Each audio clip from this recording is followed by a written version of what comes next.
நாமக்கல் மாவட்டம் ராசிபுரம் அடுத்த வெண்ணந்தூர் ஒன்றியம் செம்மாண்டப்பட்டி ஊராட்சியில் 15 ஆண்டுகளுக்கு முன்பு அமைக்கப்பட்ட சாலையை சீரமைக்க வேண்டும் என மக்கள் கோரிக்கை விடுத்துள்ளனர்.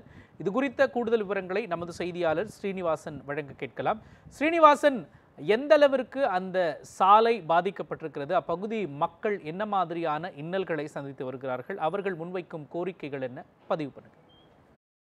நாமக்கல் மாவட்டம் ராசிபுரம் அருகே உள்ள வெண்ணந்தூர் ஒன்றியத்துக்குட்பட்ட செம்மாண்டப்பட்டி பஞ்சாயத்து பகுதியிலிருந்து காணாம்பாளையம் செல்லும் சாலை கடந்த 20 ஆண்டுகளுக்கு முன்பு போடப்பட்டது. தற்போது சாலை முழுவதும் சேதமடைந்து குண்டும் குழியுமாக உள்ளதால் இந்த பகுதியை சேர்ந்த பொதுமக்கள் மற்றும் பள்ளி செல்லும் மாணவர்கள் மிகுந்த சிரமம் அடைந்து வருகின்றனர். இவர்களின் நலன் கருதி அரசு உடனடியாக இந்த சாலையை அமைத்தர வேண்டும் என பொதுமக்கள் கோரிக்கை விடுத்துள்ளனர். நியூஸ் 7 செய்திகளுக்காக ராசிபுரம் பகுதியிலிருந்து செய்தியாளர் ஸ்ரீனிவாசன்.